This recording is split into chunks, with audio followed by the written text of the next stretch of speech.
The card of the century just took place. UFC 318. Let's start with, it's a women's fight. Goodbye, guys. I'm going to see you guys next time. Peace. Turn it up. I'm joking, of course. Okay, Carli Judice versus Nicolle Caliari, right? So Carli Judice looked very good in this fight. She actually looked like a competent women's fighter who can actually competently fight. And Nicolle Caliari is not very good, so this was impressive, but it wasn't like, whoa, it wasn't like, look at what she did to Grasso. It was like, it's Nicolle Caliari, but she got a body shot TKO. Carli Judice did, so cool. Shout out to her. Really good performance of the night, deserved, I guess.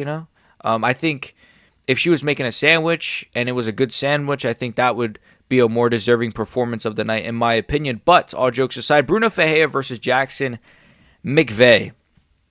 Most of us picked Bruno Ferreira. I don't know if I said it as why I picked Carli Judice, but most of us picked Bruno Ferreira to win this one. I think like everyone did. Bruno Ferreira is very good. I'm a fan of Bruno Ferreira. I've been a fan since his debut. He has really good submissions all of a sudden. He's Brazilian, so I'm not surprised by that. But all jokes aside, he's very good. Good submissions. He got an arm bar in this fight. And Jackson McVey, it was his debut. This was kind of unfair. Like, he should have not really been in there. But I get it. It was short notice, so it is what it is. Bruno Ferreira probably... I'm going to say this, Bruno Ferreira could beat an Ikram Aliskerov. Because remember, the original fight was Bruno Ferreira versus Ikram. I think Bruno Ferreira could beat Ikram Aliskerov, I'm just saying. Ikram, we've seen him be chinned by fucking Robert Whittaker in 2024. So, modern day Robert Whittaker getting KOs is, it shouldn't be happening. So, no, but all jokes aside, though, I'm not even joking, by the way. I don't know why I said all jokes aside. But Bruno Ferreira, very good. I thought he was going to get a KO, but he didn't. But it is what it is. Ryan Spann versus Lukasz Brzeski. I'll be honest with you guys. I don't remember my pick for this one. I might have said... Did I say Lukasz or... I don't remember. I'm just going to be honest. I might have said Brzeski. I'll be honest. But Ryan Spann is not good, right? So he's just shit. But all of a sudden, he's kind of less shit, So all jokes aside, though, he gets like a sub as well. A lot of submissions tonight. He gets a submission, and, Brzeski's not good. Neither is Ryan Spann, but he's just that level above Brzeski, I guess, where he can get these submission wins. Shout out to Ryan Spann. Jimmy Crute versus Marcin Prachnio. I picked Jimmy Crute in this one. I thought he was just a younger guy, a little bit better all around. Prachnio is just not really that good. And Jimmy Crute won. I didn't think he'd get a submission. I didn't think he'd get any sort of finish. I thought he would lose I thought he'd win like a close decision or something like that, but he won. So, dominantly in the first round, so that's pretty cool. Yeah, Jimmy Crute, shout out to... I don't know. Some of these lower level fights, there's not much for me to say. I'm sorry. I mean, he did his thing. It's not, in my opinion, no offense, but these lower level fights on the prelims are not like, whoa, you got to check out Prachnio, Jimmy Crute. He got like a fucking rear naked choke, guys. Like, come on. I almost said his last name wrong. Adam Fugitt versus Islam Dulatov. All right, let's actually get into some meaty stuff here. Pause. Islam Dulatov, I picked him to win. Adam Fugitt sucks. He just sucks, and this is a good layup for Islam Dulatov. And Islam Dulatov KO'd him in the first with it was like a short hook. Like, this guy's got pretty insane power, Islam Dulatov, and I see why he was so hyped up.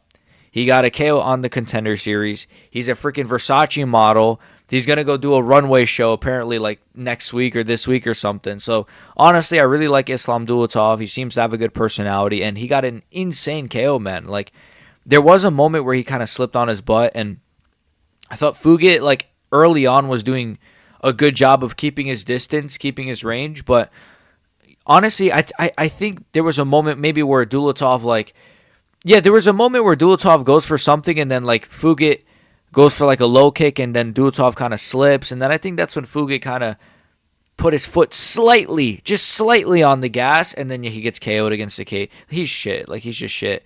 And I actually did predict a KO against the cage. That was my prediction. I remember it was a KO against the cage, so close enough, right? It was close enough. So, And it was like a grazing hook. It almost looked like a jab at first, man. It really did. So Islam Dulatov, very, very exciting prospect at welterweight. Not much else to say, man. This guy's got insane power. I'm really excited for his career. We are coming for you, JDM. We are coming for you. Islam Dulatov, us, we are coming for you. But no, all jokes aside. Ateba Guatier versus Robert Valentin. Ateba Guatier, I thought he was going to get a KO. I thought maybe in the first or second, I'm not sure, but I knew he was going to get a KO. I just think Robert Valentin is just pretty hittable. And he's tough. He's tough, but like he's not like a good grappler, or he's not like a good striker. I mean, he's a solid striker, but like he's not like super. He's Robert Valentin. What do you want me to say? And Ateba Guatier is like the middleweight Francis Ngannou. I'm not just saying that because he's black or Cameroonian, but I kind of am, because he's black, he's Cameroonian, and this guy has insane KO power. And something that's pretty hilarious about this guy is that his last two opponents have both, like, he's had them both against the cage, and for some dumbass reason, they've both, like, egged him on to throw shots at them. And it's just like, I don't understand. But anyways, Ateba Guatier, he wins. Really good performance. This guy's going to be something at middleweight, man. KOing Robert Valentin like that is impressive. Like, he's not, like, we can say this, he's not good, Robert Valentin, but he's something. So I think it's very impressive, in my opinion. And, yeah, obviously it was the obvious pick. I don't know why it doesn't show the odds, but I have to burp again. Never mind. There you go. Francisco Prado versus Nikolay, whatever the guy's name is. I'm pretty sure I picked Prado. I thought he was going to win a decision, a close decision, I'm pretty sure I said. It was a split. I thought he won this one, to be honest with you, but it is what it is. This was a relatively fun fight, to be honest. You know, Prado was doing his thing. He's got the blockhead of all blockheads, really. The blockhead of Drew Dober. He's kind of small, man. He's pretty small for welterweight. Like, I don't know if it's just all that weight is in his fucking blockhead, but now that I was looking at him in the cage, bro, he should be at lightweight. Like, I don't know if he has to, like, chisel down his face or so. I don't know what he could do to, like, maybe shrink his head to make lightweight. But, yeah, I don't know. This fight was pretty fun. There were some good grappling exchanges. Both of these guys are good grapplers, but, I mean, I say good loosely. These are both, like, kind of welterweight, outside the rankings kind of shitters. But it was what it was. It was a robbery, in my opinion. Marvin, Vettori, Brendan Allen. All right, so from here on out, we're, like, actually going to break down these fights and not just skim through these fights because, man, it's like the early prelims were good and the prelims were good, but they were just like, it's Francisco Prado. It's Robert Valentin. Like, what are we doing? Marvin Vettori versus Brendan Allen. Now, this was one of those fights. This was one of those fights where I just got to say Marvin Vettori is shit. I like him as a personality. He's tough. He's got a granite chin. You know, he has some funny moments. But at the end of the day, he is a dog shit fighter. Now, don't get me wrong. He had a pretty accurate right hand. But that's all he has. Like, there's not one time in this fight where he threw a low kick, a body kick, a knee up the middle, an elbow, a spinning attack. Nothing. Nothing. Like, people will scream up and down about how Dricus is so goofy. Dricus is shit. How is he ever winning? Dricus has a double leg. Dricus can shoot a takedown. Dricus can do an inside trip. Dricus can throw a leg kick. Dricus can throw a body kick. Dricus can throw a head kick. Dricus can throw an elbow. He can throw a spinning elbow. We saw none of that from Marvin Vettori. Nothing.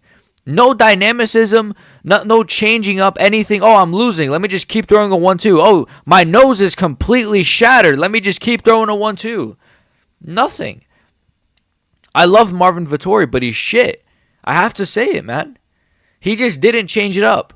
Oh, Brendan Allen's coming in. Let me throw a high kick. No kicks. I swear I didn't see one kick from this guy. Maybe he did. No low kicks, nothing. No body kicks, no elbows, no spinning elbows. What the fuck, man? This guy at one point fought for a title? This card was one of those cards, and we'll get to it mainly on the main card, where it's like, and I already did a separate video on this, and I hope that video ages well, and make sure you guys check it out. Fighters, what's the title called? It's some shit like, the new era of the UFC is overrated, I think. And it's because for me, people want to talk about, oh, the new era is here. We'll get to it with the Michael Johnson fight, but I mean, look, the old era is clearly shit. Like, this card really confused me is all I'm going to say. Marvin Vettori looks shit. This guy fought for a belt at one point. Izzy, took him to a decision. A decision where, Vettori might have won a round or two. Brendan Allen won this fight, but Brendan Allen is not good either, man. He's getting pieced up by basic punches from Vettori. The dude, it's just crazy, man. This fight, I know they're middleweight, so I'm not surprised, but it's just so low level, man. So low level from both. But don't get me wrong, it was a fun fight. It was a scrap. It was a fight of the night, probably. I'd say the main event was better. Honestly, I'd say Kevin Holland D-Rod was better, me personally. I thought those fights were a lot better. But still, this fight was good. Not much else to say. Brendan Allen, I just thought he'd win. I picked him to win. I thought he has more things to mix it up. He can shoot a double leg. He can probably get the takedown as well. He can beat up Vettori on the ground. He can throw up a submission attempt. He can use a little bit of elbows or low kicks. Marvin Vettori has nothing to offer but just a 1-2. An Italian, oh, mamma mia, I wanna do. There you go. I can't fucking... I'll leave the impressions to the other fucking MMA YouTubers. Kyler Phillips versus Vinicius Oliveira. This was a weird one for me because Vinicius Oliveira won. And Phillips, he looked good in the first. He won the first, in my opinion. But then it's just he slowed down. And I don't really know what else to say. It was just Vinicius Oliveira he won this fight. He kind of trudged forward. He kind of, had his hands down, and he just kind of pieced up Kyler Phillips at times. But then at times, Phillips was, I think Vinicius Oliveira was missing a lot of big shots because he just throws a lot of these singular, big wheel kick, big whatever, big this. Now, don't get me wrong. There was a point in round 2 where he rocks Kyler Phillips and almost finishes him, to be honest with you. But, Phillips is tough. He's a tough cookie. He's a tough cookie.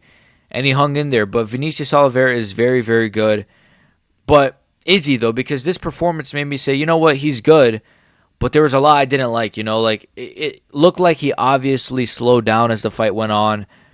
And the hands-down style is terrible, in my opinion, for the higher-level guys. I mean, he'll be all right because there are a lot of grapplers at the top. But then again, it's O'Malley. People are going to pretend O'Malley can't fight. But, O'Malley could land something clean on Vinicius Oliveira. So, or Corey Sandhagen, these kinds of names, Figueiredo. So I don't know, man. He got, Peter Yan even. He's got to be careful with this hands-down style at bantamweight where these guys are lightning fast. Lightning fast. So it is what it is. He won. Not super impressive. I was expecting maybe a bit more, maybe a finish, maybe something like that. But still impressive, but not wow, what a performance kind of thing, Michael Johnson, Daniel Zellhuber. Now this was a performance, folks. This was a performance. Michael Johnson. I picked him to win. I also picked Vinicius Oliveira if I didn't say that. But that's obvious, I think. Most people did. I picked Michael Johnson to win. I'm probably the only guy you will find on MMA YouTube. If you guys can find me someone else that picked him, let me know in the comments. And like and sub, by the way. If you haven't already, thank you. It helps the video a lot, but thank you. Michael Johnson, I'm probably the only guy to pick him to win this fight. Why did I pick him? Well, I feel as though Daniel Zellhuber is good, but Daniel Zellhuber, the problem with him is that he was kind of overrated by you guys. And maybe not you guys, but the fans in general. I feel a lot of people, a lot of MMA YouTubers were like, dude, but Zellhuber, he's going to use his range, and he's long, and he's wiry, and he's young, and he's this, and he's that. Bro, first of all, Zellhuber is not, really great at using his range. He's kind of what's the guy Fiziev just fought? Bahamondes. They're very good rangy fighters. Well, they're very rangy fighters, but they're not very good at fighting like rangy fighters, is what I should say. They're just not. They're Mexican or they're Hispanic, so they fight like brawlers. That's just the case. And so here it's Zellhuber, he tried to use his range a bit, but then he was also having no success with that either. So I almost would have preferred if he did try to go in and brawl a little bit and go into the fire. Because I don't know if it's because he's with Nixick now, and a lot of people were saying Nixick is a shit coach because we'll get to Dan Ige, but maybe it's that, man. Because it did feel like Zellhuber was not changing it up, just throwing body kicks, throwing a lot of high kicks that weren't really landing. Oh, let me just keep spamming high kicks. Like, bro, they're obviously not working. Stop it. I know the commentators were saying, oh, maybe he's trying to hurt his arms. Maybe he's trying to hurt his arms with the high kicks. The commentators were not very good tonight, in my opinion. They have not been good for a very long time because they just kind of say things where I'm just like, I don't know what fight it was. We might get to it. I'm not sure. It might be Kevin Holland and D-Rod. We'll get to it. We'll get to it. But nonetheless, Michael Johnson versus Daniel Zellhuber. This was, again, I predicted Johnson to win because I just thought, he's still fast. He has pretty mid footwork. His footwork is very Jamal Hill-esque. But I'm not just saying that because they're black unks. I'm just saying, he has very Jamal Hill kind of flat-footed footwork. But it works for him. He has insane speed for his age, insane power. And I just thought, look, Zellhuber is good. But, who's he really beat? He has a lot of decisions on his record as well. He just lost to Ribovich. He's coming off of a loss. He doesn't have the same confidence as he did going into the Ribovich fight. He doesn't have the momentum. Johnson, he's coming off of a 2-fight winning streak. Now a 3-fight winning streak, which is kind of crazy to say in 2025 for Michael Johnson. I thought it was a fair pick, and it says minus 345, but that's not true, man. The odds were minus 600 for Daniel Zellhuber. He was, apparently, someone in my chat said this, Daniel Zellhuber was a bigger favorite than Ilya was against Charles Oliveira. Do you know how insane that sounds? That's actually insane. Why were people so confident Zellhuber would win this? I'm not sure. I just don't get it. I'm not saying it's a bad pick if you said, oh, Daniel Zellhuber is going to win. But I'm just saying, overall, though, it was just Zellhuber just didn't have nothing for Johnson. Johnson dropped him really bad in round 2. Not really bad, but it was a flash knockdown. And, yeah, I don't think Nick Sick is a great coach anymore, man. He's kind of one of these coaches that maybe it's just a lot of these guys fight too patient. Zellhuber, Ige, we'll get to right now, but they fight way too patient. But overall, Michael Johnson, Unk did his thing. Unk is back. It's really nice to see Unk still have it in him. Let's freaking go, man. It was a really good performance. His shorts ripped as well, which was hilarious. Moving on, though, to what, in my opinion, was... This fight was pretty... it kind of was terrible, man. Dan Ige versus Patricio Pitbull. It was round 3 was fun. I think it was round 3 or 2. I don't even remember, and I don't care. Let me just rant about this fight a little bit. These guys, man. Patricio Pitbull, please lose your job. Go back to McDonald's, man. I'm so sick of this. I'm sick of watching him fight. And he fights like it's a sparring fight every fucking time. It's not a sparring match. Stop being so patient. Stop.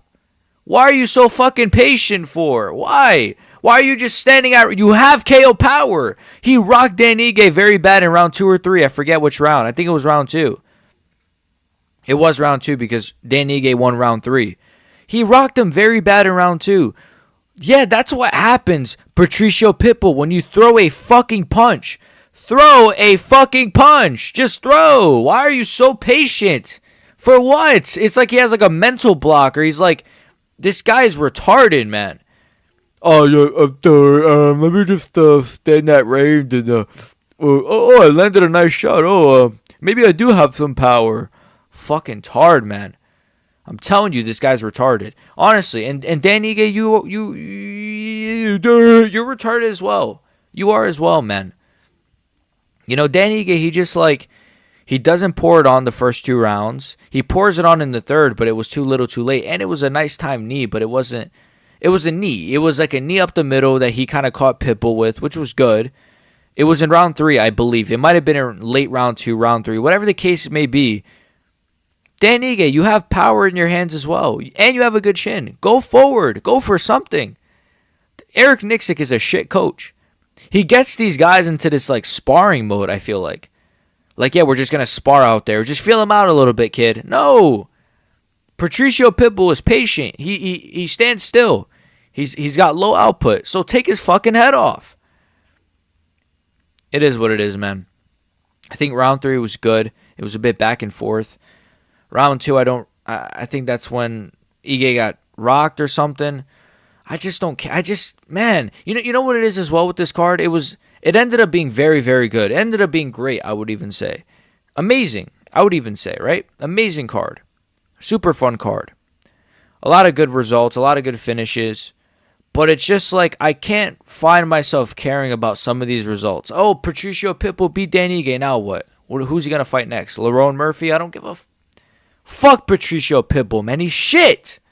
What a bad return on investment. All you got now is this overgrown midget-looking motherfucker who for some reason snuck his way onto the main card, and he stunk it up again. When we could have had Marvin Vettori and Brendan Allen on this main card. We could have had even... I would have rather Islam Dulatov on this main card over this shit, man. Fucking shit. Fuck Eric Nixick, shit coach. I'm kidding. I'm playing a character, Eric Nixick. Relax. Don't kill me, all right? Kevin Holland versus D-Rod. This was a good fight. This was a very good fight. This was a very fun fight. But this was extremely confusing because Kevin Holland, I thought he was going to win. I also picked Dan Ige. I should have said that. I also picked Dan Ige. And so, let me just rewind. I'm sorry. But I picked Dan Ige, and I just thought he was going to pour it on more and use his hands more and not be a fucking frozen like Elsa. Frozen like Elsa. Freaking fighter, but it is what it is. Kevin Holland versus Daniel Rodriguez. Let's get to this now. The YN versus the Mexican Unk. This fight it was fun. It was very fun, but it was confusing. This is the problem I have with this fight. It was very fun. It was great even, but it was confusing because Kevin Holland, I picked him to win. The one time I picked him to win, I picked him to beat Lukasz, but, I picked him to win this fight. And it's just like, bro, he looked locked in as well. He had no braids in his hair. He had the fro out. The last time we saw Kevin Holland with no braids was against Anthony Hernandez when he destroyed him in a round, looking like Prime Jaw Jones. Like, that was the last time we saw him. No braids. He wasn't talking any trash throughout this fight, like barely. He looked locked in. He looked focused. In the walkout, he looked focused. And he fumbles it, man. And I feel, you know what? I'm gonna say this. I feel bad. I do feel bad. Because, it's like he's an active fighter. He's an active fighter who constantly performs well and goes on these main cards, and he fails, and he fumbles. And now I have to sit in a world where Daniel Rodriguez could be looking at a top 10 opponent. I have to live in a world where Daniel Rodriguez could be facing, like, who knows next. The sport doesn't make a lot of sense. I mean, I can't even remember what happened in what round. I'm just going to be honest with you guys. But I know there was a point where Kevin Holland got dropped very bad by D-Rod. Very bad. And almost finished. Like, it was kind of crazy to see Daniel Rodriguez with his shitty striking land a clean hook on Kevin Holland. Kevin Holland, a guy who is taking shots from Jack Della Maddalena. Clean shots. Has never been, barely been dropped. Barely been rocked, barely been wobbled, has a granite chin, and he gets almost TKO'd by Daniel Rodriguez, man. I'm sorry, but this was the most baffling fight of the whole card, in my opinion. Because there's other fights where it's like, all right, I can see Kopylov winning. I could see Costa winning. I could see, Patricio Pitbull winning. I could see whatever. But this fight made very little sense to me. Because Daniel Rodriguez is not good. I'm sorry, he's just not, man. His striking is not good. He has KO power, yes, and he seems to have a good chin, but that's it. That's it, folks. And Kevin Holland, he's got a granite chin. He's taking shots from JDM, shots from all kinds of crazy power punchers, has, really not even moved, not even been phased, but then D-Rod almost KOs him. He was locked in. He wasn't talking trash. He had his hair freaking unbraided, and he still lost. And if he won this, he could have been looking at a top 10 opponent. Fuck, man. The one time I was rooting for Kevin Holland. So, again, he gets dropped very bad, but he almost finishes D-Rod in the third round, and I was going insane. I'm not going to lie. So, the thing was, right, Kevin Holland, he won round 3. He lost rounds 1 and 2, in my opinion. Even though D-Rod could have won the round back at the end there and kind of at the beginning. But I think Kevin Holland might have won round 3. He could have KO'd Daniel Rodriguez if he was smart and didn't fumble it. But he went for a submission attempt, and then it kind of got reversed. And then he kind of just fumbled. He kind of fumbled, and he was gassed. I get it. But it's just one of those, man. It's just low IQ.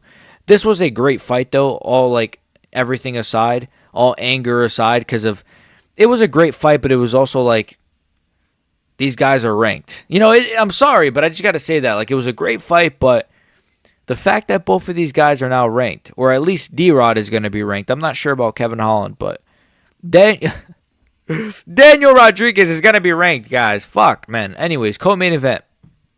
Paulo Costa versus Roman the Cop Kopylov. I picked Roman Kopylov to win. And, you know, I'm an idiot. We're all idiots because a lot of us picked Roman Kopylov. But Paulo Costa, he got it done. This was like the best performance of his career. It was a pretty sick performance, though. Instantly, he looks fast. Instantly. Fuck that. Before the fight, he's walking out. He has a game face on. He looks locked in. He looks focused. I don't even think he came out to music. I'm not sure, but it didn't like sound like anything was playing on the speakers. He looked in great shape. He looked kind of smaller than usual, in my opinion, like a bit smaller. He didn't look as muscular, as kind of filled out, but that's good, you know, because he was focused. He was locked in. I don't know if he was on cocaine or steroids or EPO or adrenaline or what, but this was an insane performance. I mean, from round one, he instantly looks faster, and Kopylov just can't get going. And Paulo Costa, you know, has the better kicks, the faster body kicks throughout the whole fight pretty much. And what's crazy is that, you know, I thought Kopylov would be the one that would start early and then maybe slow down and lose the last round. But really, it was the opposite. What happened was Costa won the first 2 rounds, and then Kopylov kind of rallied back in the third. But Kopylov is known to slow down in the later rounds, so it's kind of crazy how that happened. But I still think Costa could have won round 3. There is a point where he rocks Kopylov, a couple of points, to be honest with you, where he lands some clean shots on Roman Kopylov. Clean shots. So it's a sick performance. Costa does not have insane power, though, I'll say that. Like, there's a lot of moments throughout Costa's career where he lands, I keep saying career like that. Career, not career. Career, where he lands just a lot of shots where it's like, damn, like, how did he not KO him? So I don't know, maybe Costa doesn't have insane power, unfortunately, even though he's built like, literally, like, I don't even know what he's built like. He's built like me, low-key. But anyways, Paulo Costa, sick performance. I love this performance. He was focused. He was locked in. Probably the best performance of his career, if not one of his best performances. I loved it. Paulo Costa is very good, and he called out Gourmet Chechen, Hamza Chimaev, which it always makes me laugh that he calls him Gourmet Chechen. And he said that Hamza like DM'd this girl or something. I don't know. That's pretty funny, I guess. But it is what it is. Kopylov just didn't get going. He just didn't go forward. He just didn't unload his hands. And Costa is just a better fighter, I think, honestly. It looked like. So this new... I didn't mention this, right? But I guess I'll say it now. And I forgot to... I'm not sure if did I forget to mention it with Zellhuber and Johnson? I might have. If not, it still applies to this fight as well. I just hit my mic. Stop overhyping this new era of fighters when Roman Kopylov looked like a shitter and Zellhuber looked like a shitter. So, Arman Tsarukyan, he's in the top 10 GOAT list, the top 15 GOAT list. When, bro, Arman Tsarukyan, he's probably going to lose to Max Holloway, let's be honest, and he'd probably really struggle with Dustin Poirier. So let's get into it right now, though. The main event, Max Holloway versus Dustin Poirier. It was a pretty sick fight, to be honest with you. It was a pretty sick fight. Max Holloway won. Like I predicted. I predicted he'd win a 4-1 decision. I'm a mystic freaking Mystic Mac. Well, I don't want to be like Conor McGregor. I'm like Mystic BXG. Excuse me. But Dustin Poirier did a lot better than I thought he would. I also did a separate video on this already, so if you want to check that out, where I kind of go a little bit more in depth, and it's more of my initial reaction, my immediate reaction, go check it out on the channel.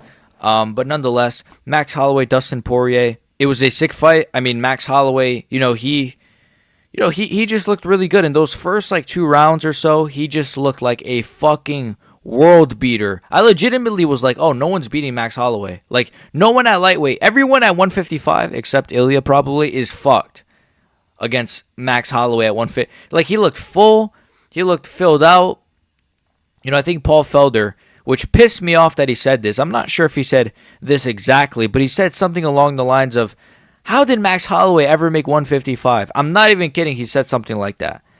And DC said, dude, Max looks big for the division. Like, bro, stop it, man. He looks good for 155, and that's it. He doesn't look big for the division. He doesn't look like, how did he ever make 145, bro? How did he ever make 145? Guys, I don't know if you guys understand this. He's very clearly permanently staying at 155. Obviously, now he's going to put on more muscle and keep more fat. It is what it is. It's like, how did he ever make 145? Because he was smaller, and he kept himself smaller on purpose. What the fuck, guys? Like, stop being idiots, these commentators, man. But nonetheless, though, Max Holloway, he did his thing. He won this fight, in my opinion. It was a sick performance. But Dustin Poirier was gaining momentum as the fight was kind of going on. Then he would lose a little bit of it. It was a pretty back and forth at times fight. But it was mainly just Holloway in consistent control. I do think Dustin Poirier could have won round 2, where he dropped Max Holloway, which kind of shocked me. I was going insane. Check it out on my live stream or whatever the case may be. You can, check it out or don't. I don't really care. But anyways, Max Holloway, Dustin Poirier. He dropped him very bad, and I was going crazy, as I'm sure you guys were as well. But when Max dropped Dustin earlier, I wasn't really going crazy. I was about to kill myself because that really made me sad. But Poirier, again, it was kind of early on. He kind of took a little bit to get into the fight. And, maybe Max Holloway's speed kind of surprised him. But as Max was slowing down a bit, Poirier was it's like Max was kind of coming down to Poirier's level, as messed up as that might sound, as the fight was going on. But even still, he was still levels above Poirier. I'm glad that Poirier is retiring, because I watched this fight, and by the end of it, I'm like, yeah, that's he's done. He should be done. He should be done. That's kind of what I thought after watching this. It's like, he looks old. And in retrospect, it's not the best look that Makhachev almost took Dustin to a decision. I'm just saying, Islam Makhachev, you would have got flatline killed by Ilya. You probably would lose to Max Holloway as well. Let's be honest here, guys. See, I can't even shit on Islam Makhachev without me slurring my words. That's how you know that I'm joking, guys. I like Islam Makhachev. But all jokes aside, Dustin Poirier, Max Holloway was a sick fight. There's not a lot to break down here. It was just Max was faster, and he threw more, and he had more volume, and he worked the body a lot, very well, of course. Obviously, Poirier has a pretty big target with that body, so, it's prime for those body kicks. He didn't throw as many knee stomps as I thought he would, but it is what it is. Maybe it's kind of... I know when he threw it a lot against Ilya eventually started to time him, so I feel like maybe he was worried about that or something, but not as much knee stomps as I thought. But a lot of body kicks, a couple of head kicks as well. And yeah, there were times in this fight where both guys kind of rocked each other. Both guys kind of wobbled each other a little bit. It was more Max Holloway rocking Poirier, landing the right hand is what... That was his best shot. It was the 1-2 or the right hand, the clean right hand from Max. A lot of body shots, a lot of body punches, right hands down the pipe. The thing is, though, people say that, Max Holloway, that was, that's the best strategy against Poirier, but he kind of does that against everybody. Well, maybe not against Ilya. I don't remember him throwing a lot of body shots against Ilya, but against Gaethje for sure, a lot of body shots, a lot of right hands to the body. He did kind of do it against Poirier in the second fight, but he didn't have the speed. This fight, he had the speed. He looked so fast. His legs look huge. I mean, there's not much else I can glaze about Max Holloway in this fight. But Poirier, it was a perfect retirement. All the video packages were great. Lil Wayne coming out, didn't even perform him. He just kind of walked behind him. I thought that was pretty awkward and weird, but it is what it is. He had a bit of a lean gut. The Poirier retirement packages were great. It brought a tear to my eye. It was kind of weird that they had Anthony Smith up there a lot and Chael. I'm I thought we were gonna see Chandler say something, his former opponents, but it is what it is. Yeah, not much else to say. He drops the gloves. It brought a tear to my eye. We'll talk about the last 10 seconds, and then we'll get out of here. I have to burp. So, the last 10 seconds of the fight was pretty, the last 10 seconds of Poirier versus Holloway. He points to the center. Poirier looked at the clock. There was another time in this fight where Poirier looked at the clock, and I didn't like it, but it is what it is. He looked at the clock in this fight. They stand in the center, And Holloway just instantly just throwing. He's mogging him. And Poirier lands one clean like hook. Like just a tight hook. And I don't know. I think Holloway just kind of rolled with it a little bit. And just kept going. And then Poirier kind of showed up. And he kind of went for a clinch. Look, he didn't want to be put on a highlight reel. It is what it is. You know, it kind of breaks my heart. But it is what it is. Max Holloway did his thing. I'm very glad at least, though. I will say this. Best case scenario, right? Because Max looked very good. There's still some things. I didn't like that he got dropped by Dustin Poirier. I thought it was... If he would have finished Poirier in round like 1 or 2, I'd be like, whoa, Max Holloway might be Ilya. You know, I'd be like... But he kind of took him to a decision, and he kind of lost like a round or 2. So it's... I'm not saying it was a bad performance or like, oh, you know, but I'm just saying like, all right, it doesn't mean that he's going to mog every lightweight now. Because he was... still hit a lot in this fight. He still has a chin. He still does have a chin for sure. But he was hit a lot in this fight. And obviously he was dropped. So it is what it is. Poirier also pulled guillotine. I forgot to mention that. And he said it in the post-fight interview. He thought he was going to get it. So it is what it is. Best case scenario. Poirier looked good. Holloway looked good. Holloway looked amazing. Poirier looked old. But, you know, Ung still got it kind of. I mean, not like Ung still got it, but it's like Ung got something left kind of a performance. That's what it was for Poirier. That's all I got. I've been here way too long. Make sure you guys like and sub if you made it this far. If you haven't made it this far, please also like and sub. That doesn't make sense, though, because if you haven't made it this far, how would you see this? But nonetheless, like and sub, become a member in the description. Peace.